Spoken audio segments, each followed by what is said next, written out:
नमस्कार, स्वागत है आपका इस वक्त के बुलेटिन में। मैं हूं आपके साथ हेमंत कुमार और चलिए रुख करते हैं टॉप 25 खबरों का। बलरामपुर में आतंकी अबू यूसुफ के घर से विस्फोटक बरामद, सुसाइड बॉम्बर वाला जैकेट भी पुलिस ने किया बरामद। मामले में आतंकी अबू यूसुफ के पत्नी का बयान, अबू यूसुफ पिछले 1 साल से लाता था घर में विस्फोटक।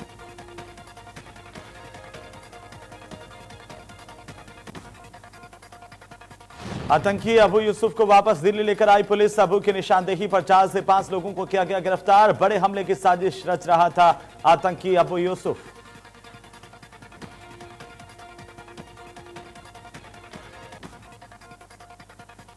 प्रियंका गांधी ने कोरोना काल में अगर नीट और जेईई परीक्षा देने वाले छात्र छात्राओं और उनके अभिभावकों ने कुछ चिंताएं जाहिर की है, तो वहीं भारत सरकार और टेस्ट कराने वाली संस्थाओं को उस पर सही से सोच विचार करना चाहिए।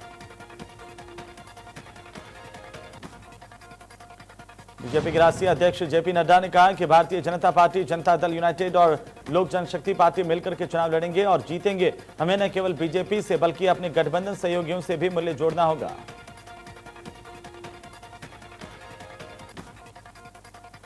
लखनऊ में एक्टिविस्ट नूतन ठाकुर ने अनी ग्रुप पर आरोप लगाते हुए कहा कि अनी ग्रुप के लोगों ने हजारों करोड़ की ठगी की है। लखनऊ के आसपास कई जिलों में लोगों से ठगी की वारदात को अंजाम दिया गया।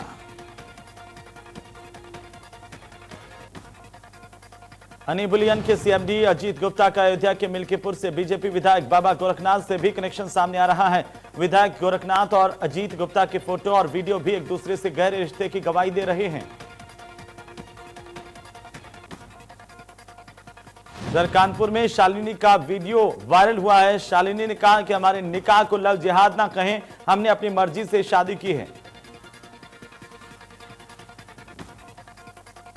रामपुर पुलिस ने अवैध तमंचा फैक्ट्री का भंडाफोड़ किया। पुलिस ने छापेमारी करके 4 लोगों को गिरफ्तार किया है। पुलिस ने इस दौरान बदमाशों के पास से भारी मात्रा में बने और अधबने तमंचे बरामद किए हैं।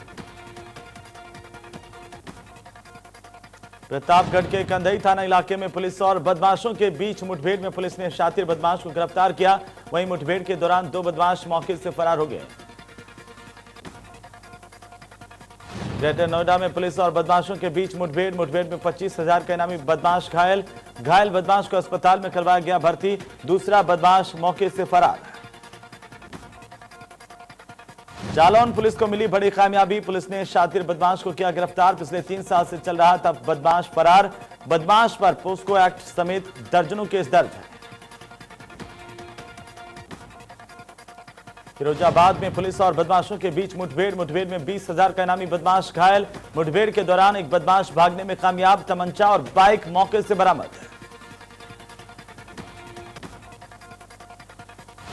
कानपुर जेल के अंदर कोरोना के बढ़ते कहर को देखते हुए कानपुर के डीएम और एसएसपी ने कानपुर जेल का औचक निरीक्षण किया। जेल में अभी तक कुल कोरोना मरीजों का आंकड़ा 81 हो गया है।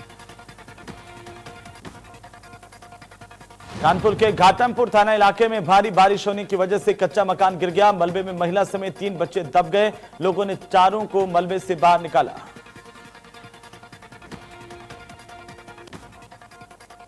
ललितपुर में लगातार बारिश की वजह से बेतवा नदी का जलस्तर बढ़ गया। राजघाट बांध से छोड़ा गया 2,49,000 क्यूसेक पानी। यूपी को मध्य प्रदेश से जोड़ने वाला पुल डूबा। यूपी से गुजरात जा रही बस उज्जैन में पलट गई। हादसे में 2 लोगों की मौत हुई है। करीब 2 दर्जन से ज्यादा लोग यहां पर घायल हुए हैं। इटावा से यह बस अहमदाबाद जा रही थी। मसूरी के हाथीपांव गांव पर नाग मंदिर के पास गहरी खाई में गिरी कार। हादसे में कार सवार 5 लोग घायल। घायलों को अस्पताल में करवाया गया भर्ती। चमोली की सड़कों पर मलबा गिरने से बद्रीनाथ हाईवे बंद हो गया। बद्रीनाथ हाईवे पीपलकोटी के पास गिरा मलबा। हाईवे बंद होने से यात्रियों को हुई परेशानी।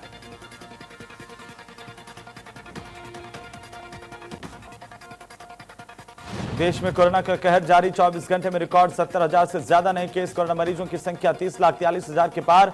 कोरोना से अब तक 56,000 से ज्यादा लोगों की मौत।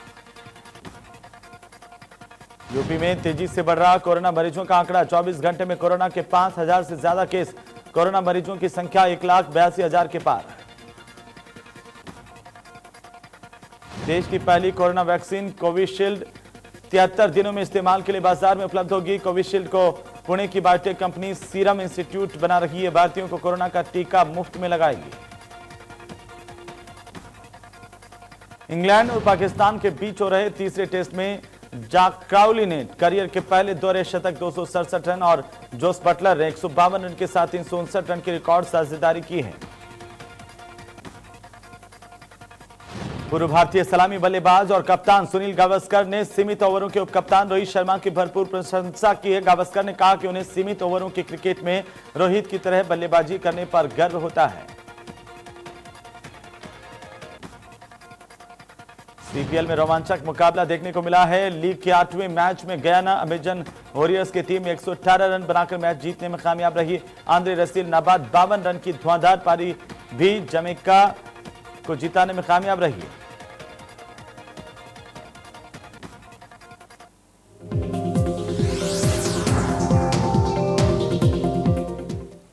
तो चलिए खबरों में आगे बढ़ते हुए इस वक्त की बड़ी खबर लेते हैं। आपको बता दें कि इस वक्त की बड़ी और महत्वपूर्ण जानकारी सामने आ रही है। देहरादून से बड़ी खबर है। बीजेपी कोर ग्रुप की बैठक अब खत्म हो गई है। बैठक में चुनाव को लेकर चर्चा हुई। इस दौरान बैठक में मुख्यमंत्री त्रिवेंद्र सिंह रावत मौजूद रहे। प्रदेश अध्यक्ष बंशीधर भगत भी इस बैठक में मौजूद रहे। महेश नेगी को लेकर के भी बैठक में चर्चा हुई है।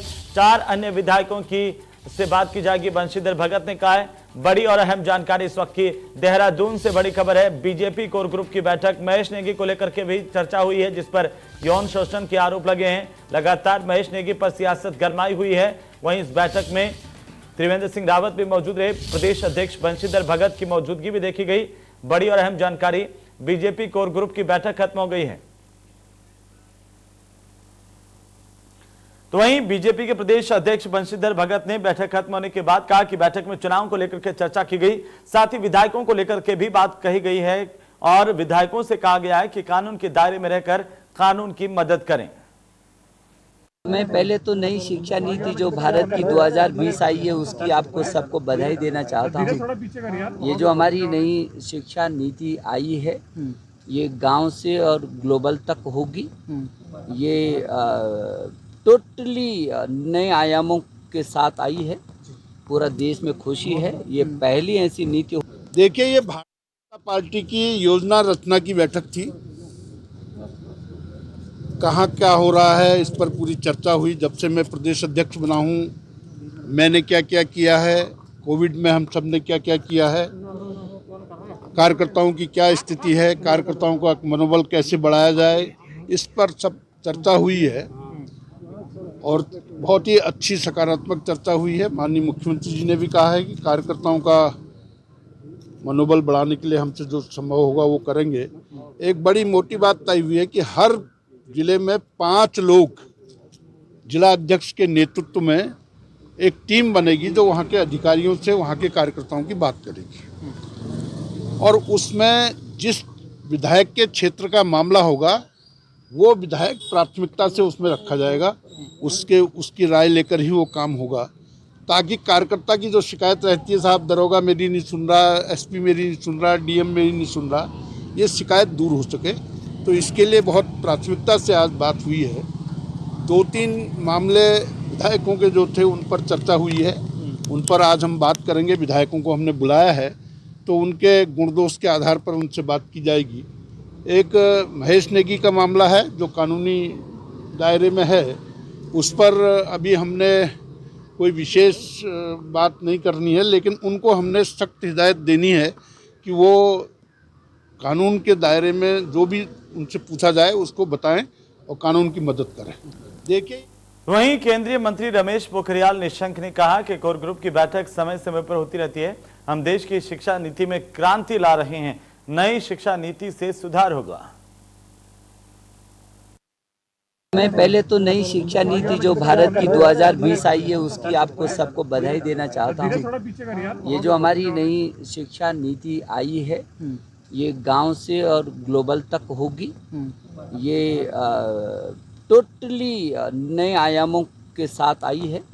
पूरा देश में खुशी है। ये पहली ऐसी नीति होगी जिसमें 99% पूरा देश एकजुट है और इसको हम लोग तेज़ी से लागू भी करेंगे।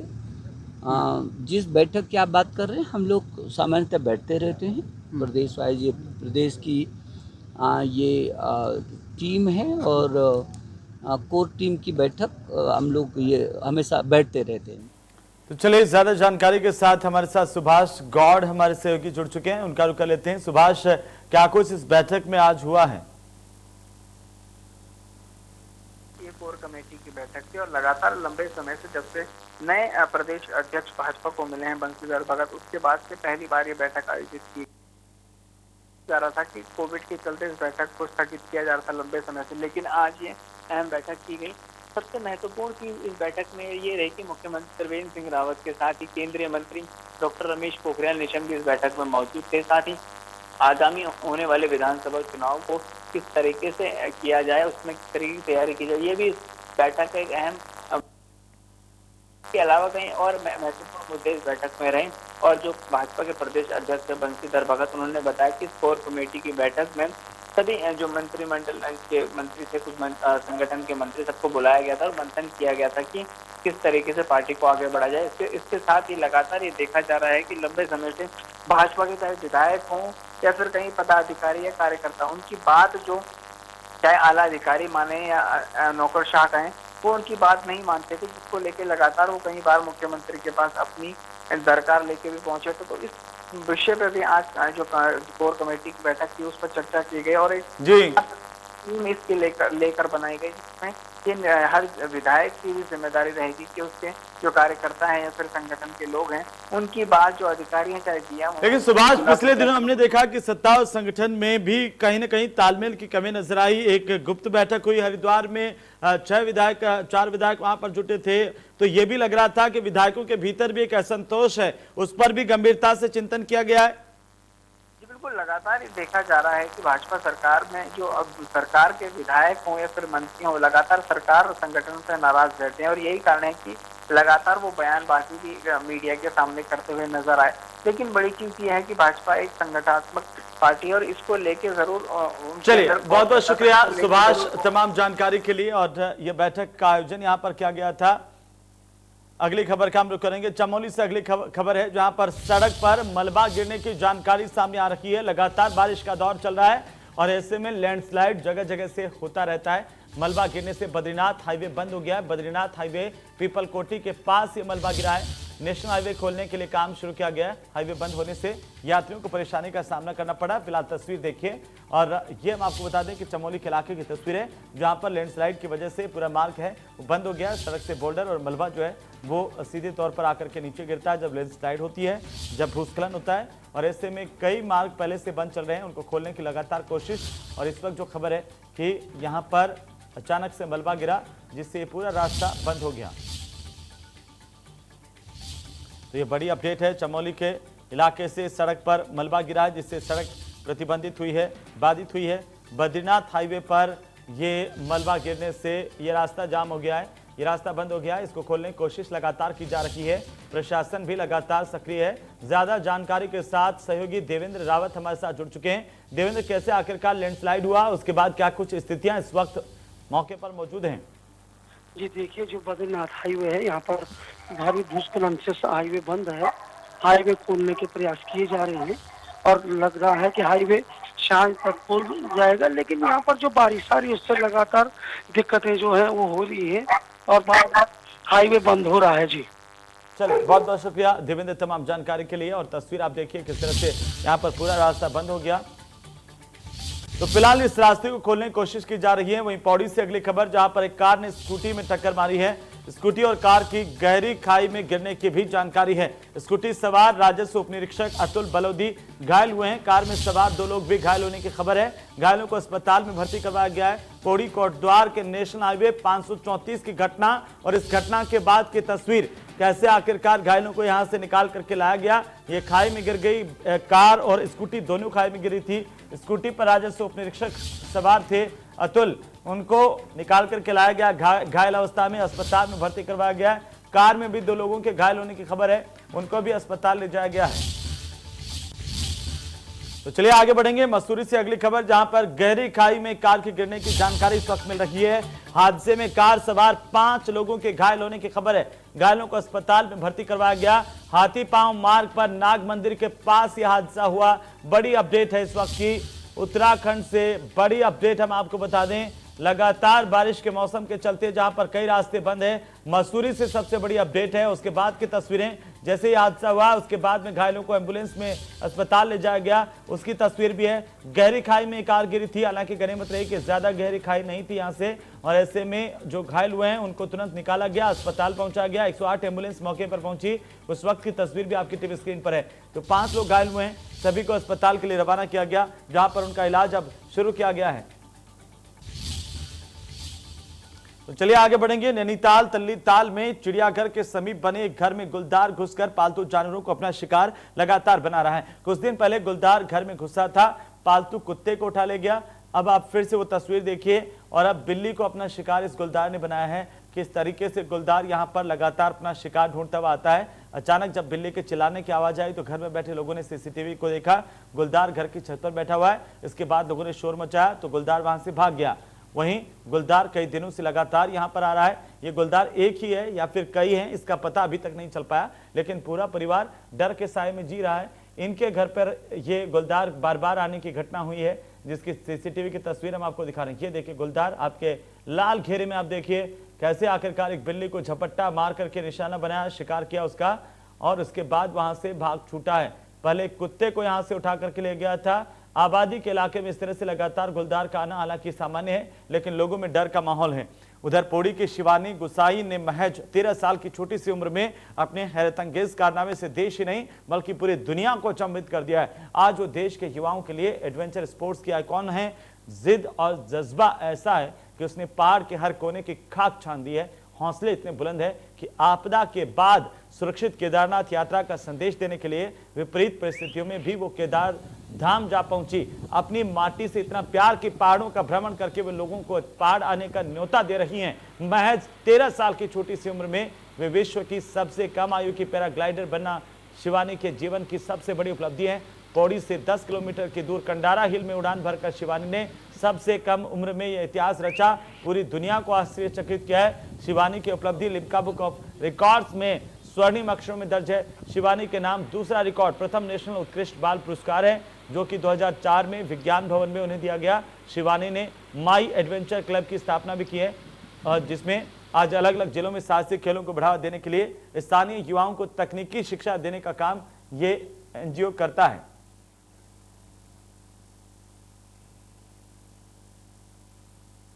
तो चलिए आगे बढ़ेंगे। प्रधानमंत्री नरेंद्र मोदी ने सोशल मीडिया के जरिए एक ऐसा वीडियो शेयर किया जिसमें वे खुद अपने हाथों से प्रधानमंत्री आवास पर मौजूद मोरों को खाना खिला रहे हैं। प्रधानमंत्री के साथ मोर का ये प्यार आपकी टीवी स्क्रीन पर, मोर उनके हाथों से दाना चुगते हुए। प्रधानमंत्री अपने आवास पर जब भी सुबह की सैर करते हैं उस दौरान कई मोर उनके आसपास घूमते हुए नजर आते हैं। उसी दौरान प्रधानमंत्री मोदी और मोरों का यह वीडियो बनाया गया है।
चलिए आगे बढ़ेंगे। उत्तराखंड में कोरोना का कहर लगातार जारी है और इसी को लेकर के बड़ी अपडेट हम आपको बता दें। पिछले 24 घंटे में कोरोना के 483 नए केस सामने आए। कोरोना मरीजों की संख्या 14,566 हो गई है। कोरोना से अब तक 195 लोगों की मौत हुई है। एक्टिव मरीजों की संख्या 4,000 से ज्यादा है, यानी कि लगातार कोरोना मरीजों की संख्या में इजाफा हो रहा है। कोरोना से अब तक 195 लोग मौत के मुंह में समा गए हैं। ये त्रासदी गंभीर होती जा रही है। लोगों की हजारों की तादाद में देश भर में मौत हुई है और इसके बावजूद भी कई लोग इस बात से अनजान हैं कि आखिर ये जो संक्रमण के मामले में बढ़ रहे हैं। सरकार, प्रशासन और सिस्टम अपने अपने स्तर पर लगे हुए हैं। कोरोना मरीजों की संख्या में लगातार इजाफा। प्रदेश की हम बात करें तो कोरोना से अब तक 195 लोगों की मौत हुई है।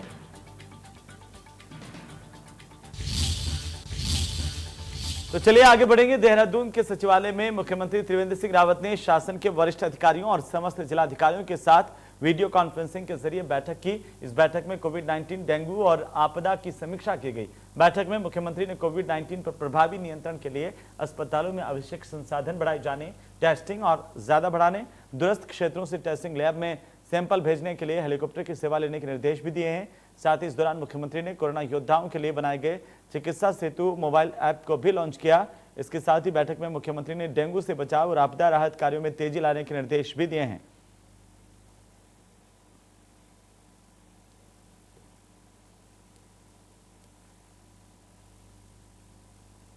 तो चलिए आगे बढ़ेंगे। उत्तराखंड बीजेपी में इन दिनों शारीरिक शोषण के आरोप में घिरे विधायक महेश नेगी के मामले को लेकर हलचल मची हुई है। बीजेपी भी पूरे मामले का आकलन कर रही है और इसको देखते हुए बीजेपी ने अब एक्शन लेना भी शुरू कर दिया है।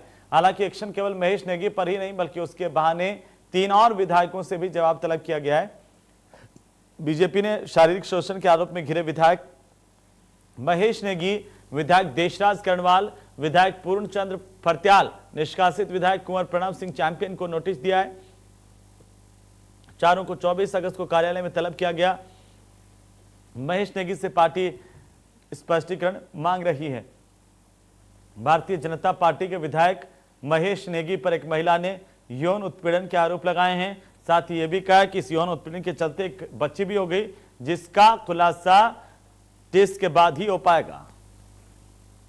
यह जैसी कोई बात नहीं है, लेकिन चूंकि आरोप प्रत्यारोपों की बात चल रही है आजकल, तो इसलिए चारों विधायकों को हमने बुलाया है ताकि वो अपनी बात बता सकें।